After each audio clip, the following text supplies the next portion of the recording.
guys, what's up? Welcome to thepixellab.net. Hope your day's going good. I'm doing pretty good today. Got my coffee and ready to rock and roll, so let's do this. So last time we were in After Effects talking about how to use the wiggle expression. Today I'm going to show you basically the equivalent of that in Cinema 4D. So before we get started, I'm going to give you a quick tip. If you're way out in your viewport and you want to frame up on an object without having to zoom in and rotate around, just highlight the object that you want and hit S, and that will frame it up perfectly. So that'll save you a lot of time in kind of navigating your viewport.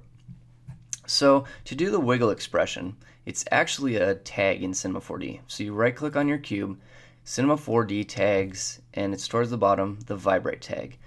And it's really not that hard to use, it's super easy. The point is kind of just knowing it's here. That's the point of this tutorial. So by default, nothing's going to happen. That's because all these options are off by default. So you can enable your position, and then if you enable that and hit play, you can see you're getting some animation.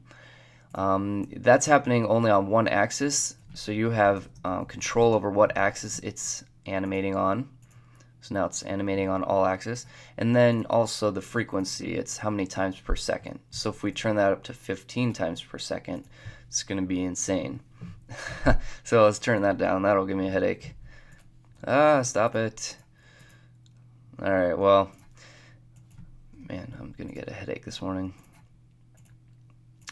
Alright, well, you get the point. You can have some pretty cool animation on there.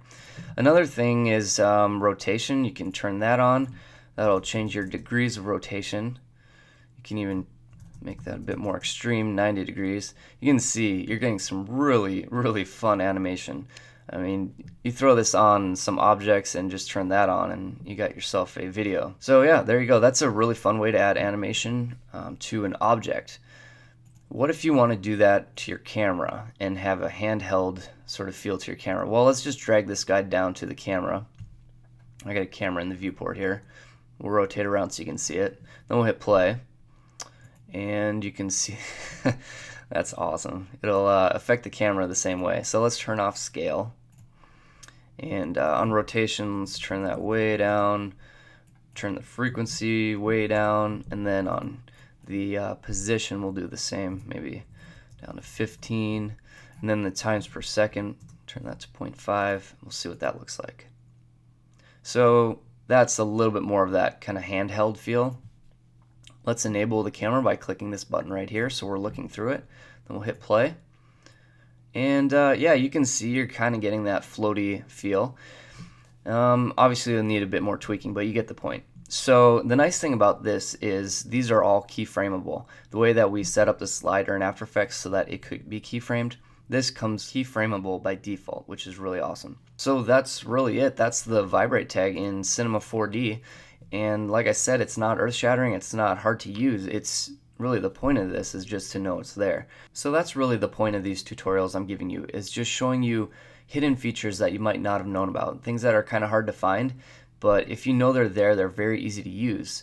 It'll just give you a new perspective on what you're able to do in Cinema 4D and really just open up some new ways of looking at a project. So like always, please contact me if you have any questions, if you have any tutorials you want me to do, if you have any things you're trying to solve, I can maybe help out and share with the rest of you guys. So please contact me, email me, put in the comments, whatever, I'll get back to you. And yeah, thanks guys for watching, appreciate it, and we'll talk to you again real soon. Bye.